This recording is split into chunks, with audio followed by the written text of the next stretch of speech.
Obrigado aos apoiadores Fernando Rodrigues, Luan Silva, Thaís Gomes, Henrique Luiz e Thiago Matsumoto. Vocês fazem toda a diferença para o nosso projeto.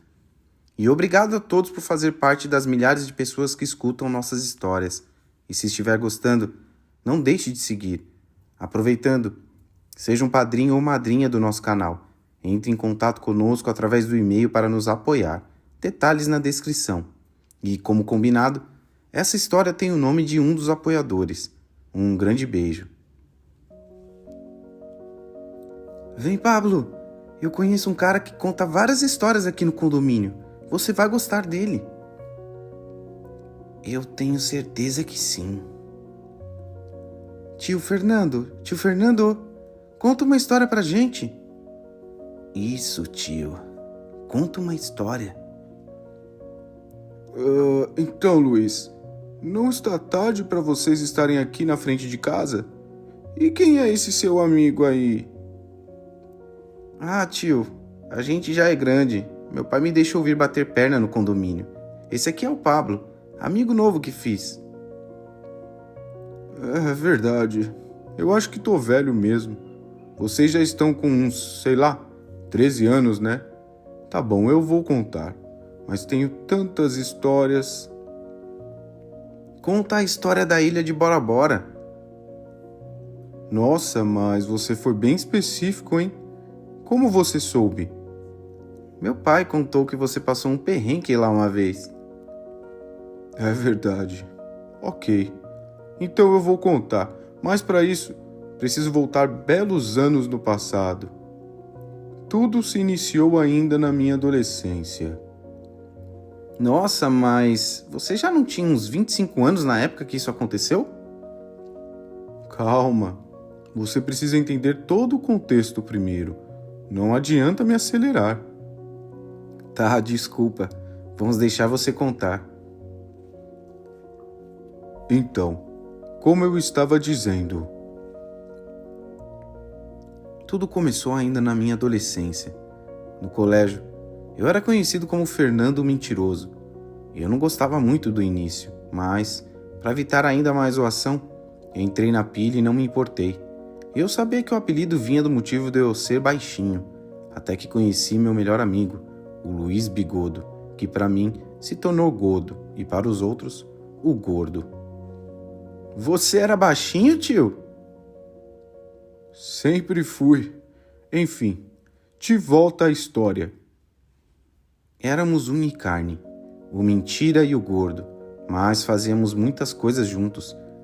Por se tratar de um colégio de alto padrão, passávamos a maior parte revezando entre as aulas de línguas e culinária, enquanto o Godo amava essa parte, pois ele não estava nem aí com apelidos, muito menos com aparência. Ele gostava mesmo era de comer, e os pais dele faziam de tudo para satisfazer o seu desejo. Certa vez, fui com o Godo em uma competição de cachorro-quentes, e de verdade, ele era brabo, comeu quase 40 dogão e ainda queria mais. Porém, o tempo acabou e ele ficou em segundo lugar, e para piorar, pediu para que seu prêmio de R$300 se convertesse em lanches para levar para casa. Eu não era tão fã assim de comer desse jeito, mas eu até que torcia por ele quando ele fazia as competições malucas. A gente foi crescendo, se tornando adultos, começamos a ficar à frente dos negócios de nossos pais e nunca deixamos de nos falar, até que um dia ele me convidou para participar de uma viagem na ilha de Bora Bora. Foi aí que perguntei: fazer o que na ilha de Bora Bora, Godo? Ah, vai dizer que você não tem vontade de visitar uma ilha paradisíaca. Ter eu tenho, mas algo me diz que não é só por isso que você quer ir lá, hein? Não mesmo. Você me conhece bem, Fernando, mas tudo bem. Eu vou te contar a real. Está rolando um evento de culinária lá, e eu comprei 2 ingressos, um para mim e outro para você. Nossa, mas essas coisas são uma fortuna. Como se dinheiro fosse um problema para nós, né? Fica tranquilo, você vai gostar bastante. Eu não vou mentir, eu adorei a ideia. Comprei algumas roupas novas e me preparei para a viagem. O lugar, na verdade, era um pequeno resort, tão luxuoso que seu público sempre foi muito seleto. Logo, um ingresso para participar do evento estava custando uns R$500 mil, já que era conhecido por ser frequentado por bilionários. Mas Godo não se importava Ele não era bilionário, mas como eu, tinha dinheiro suficiente para fazer algumas loucuras uma vez ou outra, e essa seria o ápice da sua vida. Chegamos no lugar e de fato era um paraíso. Nosso quarto tinha uma varanda que dava de cara para a praia. Passei a maior parte da manhã com os meus chinelos nos pés e decidi descer para tomar uma bebida e ficar na frente da praia. Godo preferiu esticar um pouco mais no café da manhã, que era uma pintura, e eu também notei que o lugar realmente era seletivo, pois era possível notar que havia apenas 10 pessoas no local, logo 5 dias bem pagos para cada um de nós. Entrei um pouco na praia, tomei uma água de coco e depois retornei para o quarto. Eu estava me preparando para o evento que seria à noite, porém, fiquei um pouco incomodado por ter apenas poucas pessoas no lugar, entre elas, alguns casais, o que tornaria mais difícil ainda fazer amizades com gente nova, mas eu entendi que o motivo do evento era realmente a culinária, principalmente por notar que haviam alguns garçons espalhados pelo local, e todos eles com uma cara de experientes, expressão de conhecimento, e algum deles eu reconheci por já ter visto em algum vídeo nas redes sociais. Godo praticamente ficou no seu quarto a tarde toda. Disse ele que não queria almoçar por estar se preparando para o jantar, pois ele queria deixar seu paladar mais apurado, e eu resolvi fazer o mesmo. Então, acabei ficando no quarto vendo um pouco de Netflix. Coloquei uma roupa confortável, uma camiseta branca da Armando e uma bermuda leve da Praga, pois eu queria me sentir à vontade e éramos obrigados a deixar os pertences em nossos quartos, inclusive o celular, pois a ideia é frequentar o ambiente e sentir a culinária como se fosse uma obra de arte, sem quaisquer possibilidade de gravar ou tirar fotos, já que a ideia sempre foi ser uma experiência única para poucos. Assim que chegamos no local, havia uma mesa de vidro com uma iluminação baixa por velas e uma indicação de qual era o nosso lugar, enquanto, do outro lado, de um balcão, um chefe de cozinha com alguns ajudantes prontos para a apresentação dos pratos. Sejam bem-vindos a essa experiência. Meu nome é Brunet e pretendo oferecê-los a melhor experiência culinária das suas vidas. Cara, eu estava empolgado, enquanto Godo mal piscava, mas estávamos ali, ansiosos para a chegada dos pratos e começar a realizar o meu sonho, quer dizer, o sonho do Godo. O primeiro prato era uma lula viva. Eu olhei, virei para o Godo e falei bem baixinho. Que porra é essa? Só experimenta. É uma vez na vida, não vamos perguntar, vamos nos deixar permitir. Eu, com um pouco de nojo, até peguei a comida pelas mãos e mordi. Fiquei com um pouco de dó, mas minha boca formigou e, quando retornou em si enquanto eu mastigava, eu podia sentir o tempero se misturando com a textura gelatinosa da comida e, automaticamente, meus olhos começaram a lacrimejar de alegria. Foi puro êxtase, enquanto Godo também estava focado em saborear a comida. O próximo prato era um filé de wagyu banhado a caviar branco com molhos exóticos. Sério, era surreal. Algo fora de qualquer realidade que já provei em toda a minha vida. Eu estava nas nuvens, ainda mais acompanhando um vinho Romanée Conti, avaliado em R$200 mil uma garrafa. Tudo estava maravilhoso, até que começamos a ficar tontos. Ainda em nossas mesas, eu perguntei: Godo, tá sentindo alguma coisa? Eu acho que tem alguma alergia aqui. Não, eu também tô sentindo. Não é alergia, não. De repente, o chefe sai da bancada e começa a perguntar para as pessoas se estavam todos bem, até ser interrompido por uma faca atravessando sua nuca por um golpe de um de seus assistentes, enquanto os seguranças fecham as portas e ficam do lado de fora armados e observando quaisquer movimentos do lado de fora. Foi aí que eu entendi que estávamos ferrados. Nós acordamos sentindo um pouco de frio. Estávamos as 10 pessoas dentro de um freezer, enquanto começamos a nos perguntar o motivo de estarmos ali naquela situação. Alguém aí tem o celular? Não, eles não permitem ninguém deixar o celular em mãos. Poxa, mas desse jeito vamos morrer aqui dentro. E aí, Godo, tem alguma ideia? Nenhuma. Vamos aguardar e observar essas pessoas sair do desespero. Acho melhor, até porque a gente é peixe pequeno aqui. De repente, 3 homens armados entram no freezer e chamam 2 casais pelos nomes, e eu já sabia o motivo. Eles queriam dinheiro. O casal saiu e ainda estávamos morrendo de frio, mas estávamos em uma posição que era possível nos mantermos bem, A temperatura estava baixa e ainda mais para mim, que resolvi me vestir da maneira menos adequada possível para a situação, mas ainda era possível nos manter vivos. Uns 30 minutos depois, escutamos barulhos de tiro e, em seguida, entram novamente no freezer e pegam mais 2 casais. Um deles se vira para nós e diz: "Quem são vocês?" "Amantes da culinária", respondi. E ele balança a cabeça, se vira e leva os outros 2 casais. "Nós vamos morrer aqui. Estão levando as pessoas mais ricas para bater, tenho certeza disso." Só havia sobrado eu e Godo, e eu sabia que eles não iriam se importar de retornar para o freezer. Foi então que começamos a pensar em alternativas para sair. Godo estava com muito frio, mas, pelo menos, ele estava agasalhado, enquanto eu estava ainda pior. Porém, eu estava bem, focado em me manter vivo, não iria desistir facilmente. Comecei a estudar o freezer e notei que haviam algumas ferramentas por lá, principalmente equipamentos que poderíamos usar como armas, mas eu já sabia que não faria sentido, principalmente depois de escutar barulhos de helicóptero partindo. Eu sabia que estaríamos só no local. Mais algum tempo se passou e já estávamos dessa vez os 2 morrendo de frio. Foi então que comecei a botar meu plano em prática. Peguei alguns facões que estavam separados na parte em que ficavam as ferramentas e comecei a bater contra o teto da parede, mas não deu muito certo, pois era de cimento. Logo, parti para a segunda alternativa. Comecei a tirar os suportes que estavam na parede para tentar acessar alguma saída que me levasse até os cabos que conectavam a energia do lugar, já que gritar por socorro não seria uma opção. Então, empurrei alguns equipamentos e consegui achar uma parte da parede que estava menos reforçada. Provavelmente estavam com a ideia de expandir o local e deixaram aquela posição escondida para mexer mais tarde. Foi então que comecei a bater sem parar por horas na parede, o que me deixava com o corpo mais aquecido, até que consegui abrir uma pequena saída que daria para o acesso da cozinha. Contudo, era muito estreito. Foi aí que me virei para o Godo e disse: "Cara, acho que vamos conseguir sair daqui." Godo não me respondeu. Foi então que percebi.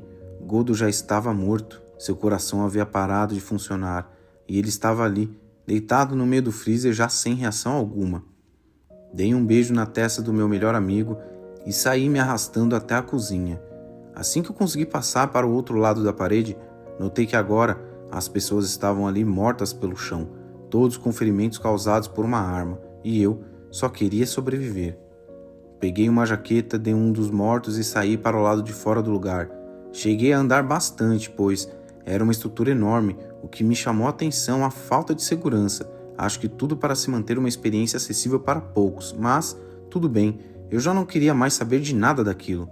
Foi então que comecei a caminhar pela ilha. Eu, agora já com fome, foquei primeiro em encontrar alguma maneira de sair de lá.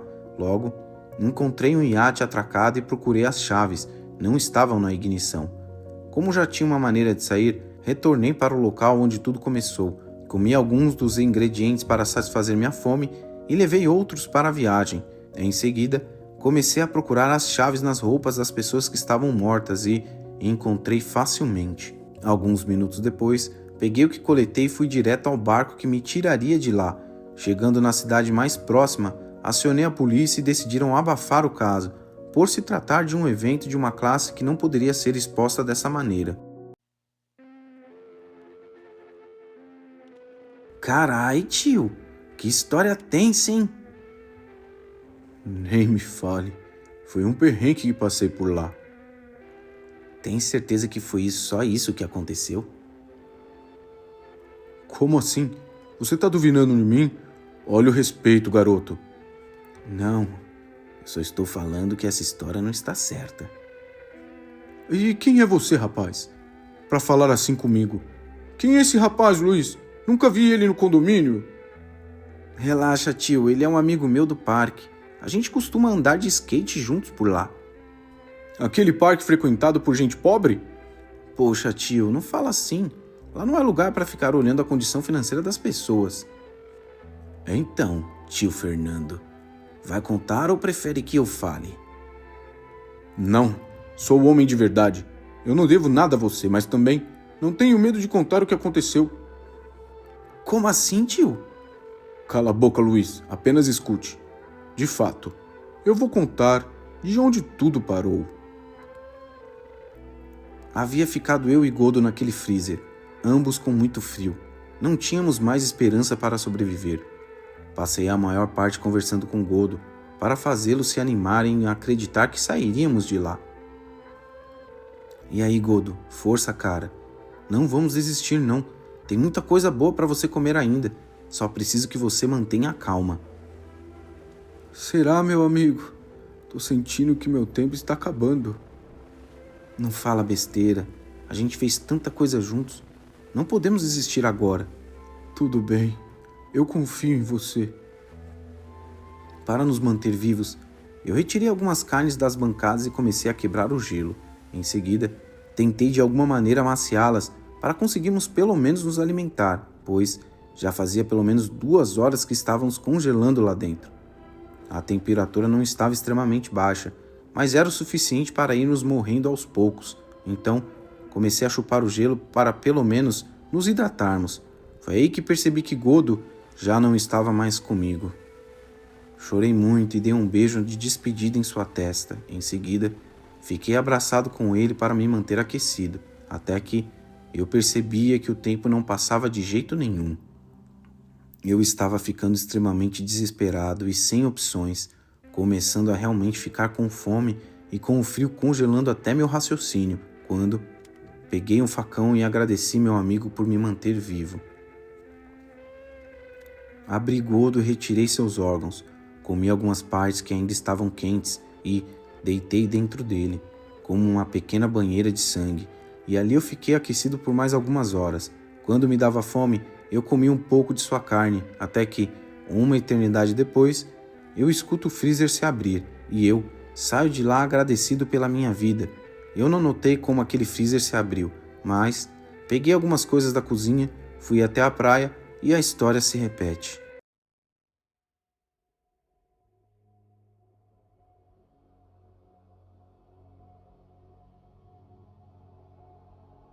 Eita porra, tio! Aham, legal essa história, hein? Comovente. Mas não foi isso que aconteceu. Na boa, não te devo nada mesmo, então eu vou contar como realmente foi. E na boa, foi uma delícia. Assim que eu cheguei, me sentei e experimentei o primeiro prato. Estava até gostoso, mas eu estava frustrado com a minha expectativa. Poxa, lagosta? Tá de brincadeira, eu queria coisa melhor. Então, esperei vir o segundo prato. Comi e não senti absolutamente nada. Ou seja, um lugar de bilionários para comer e não ter uma experiência digna?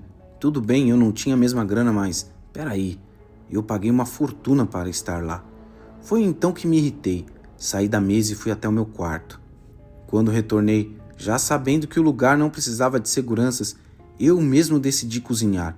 Primeiro eu abati os cozinheiros, depois os convidados. Coloquei-os no freezer e comecei eu mesmo a fazer meus pratos. Na boa, foi a maior experiência que tive na vida. A carne era um pouco dura de algumas pessoas, já de outras partes, macias. Misturadas com temperos certos, se tornou a melhor coisa que já comi há anos. Eu, por um descuido, acabei me prendendo no freezer enquanto transitava entre a cozinha e as carnes que guardei para as receitas. Mas, em poucos minutos, por sorte, alguém abriu o compartimento e eu saí de lá. Foi aí que decidi pegar um dos barcos e nunca mais voltar.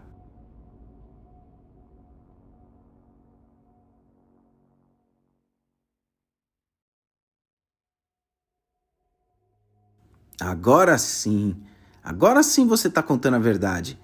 Beleza, agora que já contou, eu também vou contar a minha versão, pelo menos o que eu conheço.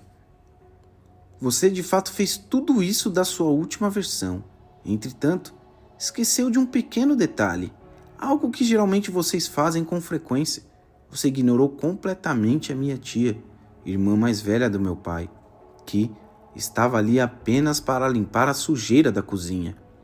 Ela, completamente abismada com o que presenciava, ficou em choque ao ver você transitar pelos ambientes completamente à vontade, só de cueca, pegando os corpos e cozinhando com tanta frieza que era possível ver que não havia arrependimentos no que havia feito. E, o pior de tudo, nem sequer olhou para ela.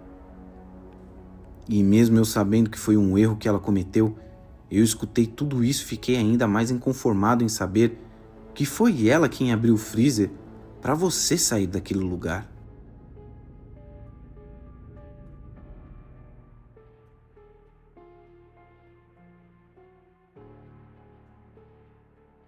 Ah, tem outro detalhe, só para registrar, tá, Luiz? Nós estamos falando aqui com a mesma pessoa. Nunca existiu dois, apenas um. E eu não sei como você emagreceu tanto, mas na verdade Fernando é simplesmente Fernando Godo, o gordo mentiroso.